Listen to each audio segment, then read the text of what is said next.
кандай чай экен? Ал өтө ден соолукка пайдалуу болгон куурма чай экен. Кыздар, келгиле. Анда эжеге биз айткал, изилдөө долбоорула куурма чай жөнүндө маалымат издеп көрбөйлүкпү? Жакшы сунуш. Кеттик анда изилдейлик.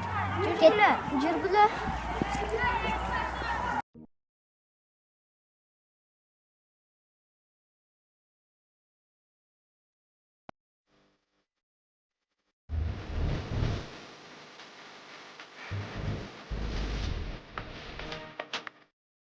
Саламатсыздар мугалимдер жана окуучулар.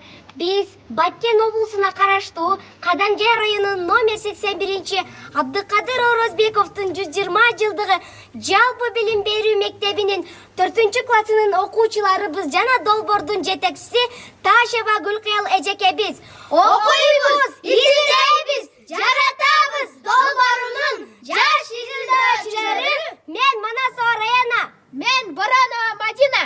мен Абдурашитова Адиля. Мен Абдыганиева Кунай. Бүгүн бизде аябай кызыктуу сабак болмокчу. Анткени бүгүн биз сиздерге изилдөөлөрдү жүргүзүп, пайдалуу маалыматтарды беребиз. Биз окуу керемет долбоорунун алкагында окуйбуз, изилдейбиз, жаратабыз аттуу сынакка көп улуттуу Кыргызстан элдеринин маданияттуулугу боюнча Кыргыз элинин салттуу табигый суусундугу куурма чай деген теманы тандап алып чыктык. Биздин тема куурма чай. Биздин бүгүнкү максатыбыз Кыргыз элинин салттуу суусундуктарынын бири болгон куурма чайдын тарыхын билүү, чайдын курамын, жасалыш ыкмаларын үйрөнүү, окугандарыбызды иликтөө жана ден соолукка пайдалуу жактарын изилдөө аркылуу улуттук баалуулуктарды таанып билүү жана аны азыркы муунга жайылтуу. Ушул максатка жетүү үчүн изилдөөнүн милдеттери коюлду. Адамдардын жана балдардын ар түрдүү суусундуктарды ичип жаткандыгына сереп салуу, куурма чайдын тарыхын жана курамын билүү, ыкмаларын жасалышын үйрөнүү, ден соолук үчүн пайдасы чоң болгон суусундукту изилдеп, аныктап, аны элге жайылтуу. Бул тема актуалдуу. Анткени куурма чай Кыргыз элинин баалуулуктарынын бири. Биз Кыргыз элинин баалуу суусундуктарын унутта калтырбай, мында муунга калтыруубуз керек. Азыркы күндө газдалган суулар көп болгондуктан куурма чай унутта калууда. Гипотеза! Балким адамдар куурма чайды үзгүлтүксүз колдонушса, адам организмдеги ичеги карындардын иштеши жакшырат жана ашказан ооруларын алдын алар. Алган билимдерибизди бышыктоо максатында окуйбуз. Мен азыр сиздерге Тил маданият гезитинин 16-июл 2025 жылында басылып чыккан 377 санынан 10-беттен куурма чайдын келип чыгуу тарыхын окуп берем. Куурма чай Кыргыз элинин байыртадан бери колдонуп келген улуттук суусундуктарынын бири. Бул чайдын пайда болуу тарыхы көчмөн жашоо образына байланыштуу. Байыркы кыргыздар талаада, жайлоодо, тоо койнунда жүргөндө жылуу суусундук ичүүгө муктаж болушкан. Ошондуктан алар унду кууруп, аны сууга же сүткө аралаштырып, тез даяр болуучу жана организмге пайдасы чоң болгон чай жасап ичишкен. Куурма чай жаратылышка жакын табигый шартта жашаган, элдин турмушуна ылайыкташкан. Ал ысытып ичкенге оңой, ошол эле учурда узакка сакталуучу азыктардан жасалган суусундук. Айрыкча суук тийгенде тоо шартында тоңуп калбоо үчүн куурма чай ичүү салтка айланган. Түндүк Кыргызстандын арасына чейин революцияга чейин куурма чай кеңири тараган. Мен интернеттен алган маалыматтарым боюнча өз колум менен китепче жасап алдым. Куурма чайды башка өлкөлөрдө да колдонушабы? Башка өлкөлөрдө кандай аталат? Ушулар жөнүндө окуймун. Бул чайды Кыргыз элинин гана эмес, казак, уйгур жана башка түрк элдеринин да маданиятында кездешет. Ар бир эл ар түрдүү дардалганы менен маңызы окшош адамга энергия берип, ден соолукту чыңдайт. Элдик суусундук катары колдонушат. Бул чайды казактар күйүк чай, салма чай, уйгурлар аткан чай, монголдор сутей чай, тибеттиктер поча майлуу чай деп атап жасап келишет. Мен сіздерге интернет блогтарынан алынған маалыматты оқып берем. Денсаулыққа пайдасы: курма-чай ашказан ишин жакшыртат, токсиндерди чыгарат, кандын айланышын стимулдайт. Курма-чайы кофе сыяктуу даам берет, бирок кофеинсиз болот. Кофеге сезимтал адамдар үчүн идеалдуу суусундук. Табигый азыктардан жасалгандыктан кичинекей балдарга да ден соолугуна зыянсыз. Жөтөл же суук тийген учурда кой майлуу курма-чай шыпа катары колдонулат. Куурулган уун жана майдын кошулушу суук абарайында денени ысытып энергия берет. Элдик медицина курма-чай дарылык жана күнүмдүк азыктык суусундук катары бааланат.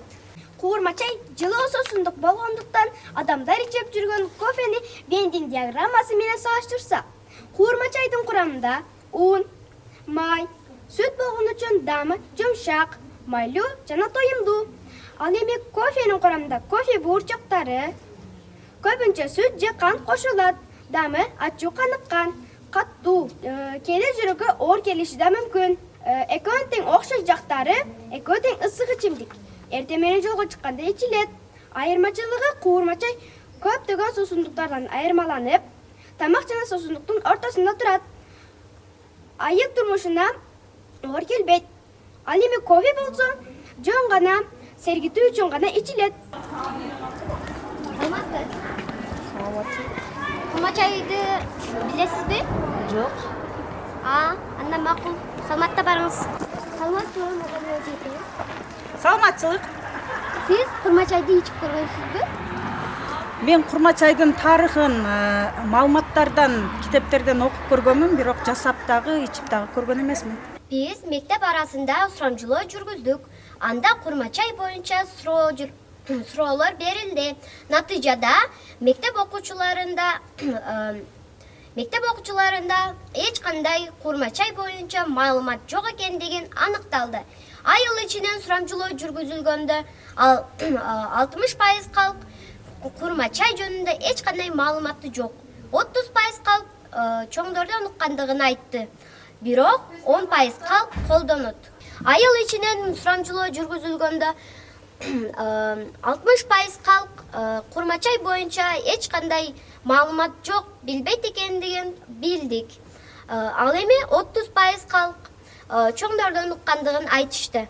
Бирок 10% калк колдонор экен.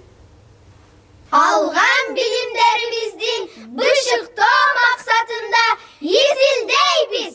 Саламатсызбы. Сиз курма-чай жөнүндө маалымат билесизби? Курма-чай жөнүндө маалымат айтсам, курма-чай бул кыргыздардын бир байыркы тамак азыгы болот. Мен билишимче, илгери Манас атабыз кырк чоросу менен чоң казатка аттанганда Каныкейин өзүнүн жардамчы кыз келиндер менен Манас атабызга жана анын кырк чоросуна курма-чайдын талканын даярдап берген. Кайнак сууну ошо талканга аралаштырып, ушундай чоң бурчтарга кеткенде ошентип тамак азыктанып, ошо ал жерде мүмкүнчүлүк жок болгон ол малда тамак кылып жешип баягындайга ошо салып берген талканын эле сразу сууну куюп ошол жерден курма-чай кылып ичишкен. Келеге бүгүнкү кыздарга биз уnuttук курма-чайыбызды үйрөтөйлүк. Макул, келгиле кыздар. Келгиле кыздар.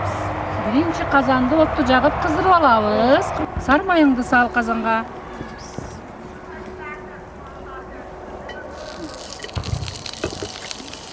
Кызды салайынбы? Сала бер. Кыздарым, силер жакшы үйрөнгүлө. Биздин чоң энелерибиз, чоң апаларыбыз ушинтип курма-чай жасашкан. Айна сууну куюп алабыз. Бисмилла дейбиз, кыздарым. Эми кыздарды бираз кайнаткандан кийин биз сүттү куюп алабыз. Жара чайды кошуп алабыз. Туз салабыз. Туз салабыз. Тузду салып. Табигый нерселерден жаралган үчүн эмне болот экен? Силерге күч кубат болот экен,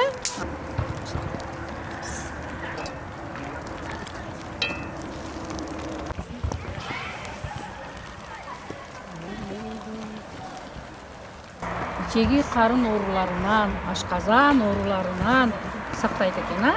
Алган маалыматтарыбыздын негизинде жасайбыз. Бизге керектелүүчү азыктар: сары май, коюу демделген кара чай, Суу, ак кант, куурулган ун, сүт жана туз. алгач кызыган казанга сары май салып алабыз. Сары майды жакшына кылып эритип алабыз. Унду сарып алабыз.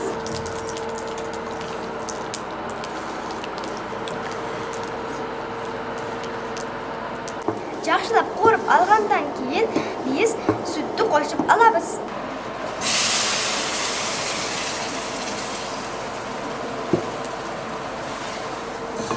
Сүттү коюп алгандан кийин биз сууну коюп алабыз.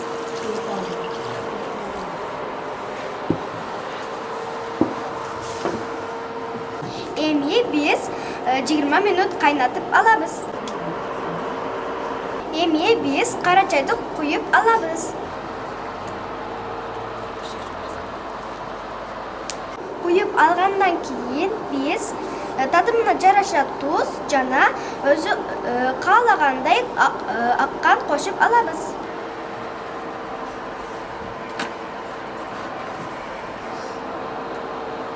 Отуз минутта коюп кайнатып алабыз. Даяр болгон куурма чайыбызды ыңгайлуу идишке коюп алып, чий борсок, жапкан нан жана ар кандай таттуулар менен жесек болот. Мектептеги мугалимдерге жана окуучуларга ыңгайлуу идишке куюп сатууга чыгарып сунуштайбыз. Биз өз колубуз менен 12 адамга 3 литр куурма чайды даярдап көрөйлүк. 3 литр куурма чайынан 250 граммдан 12 стакан чыгат. Аны 40 сомдон сатканыбызда 480 сом болот. 480 сомдон 292 сому азыкка кеткен чыгым. Ал эми бизге 188 сом пайда. 480 сом кеметилген 292 сом барабар 188 сом пайда калды. Жогорку изилдөөлөрдөн улам гипотезабыз тастыкталды.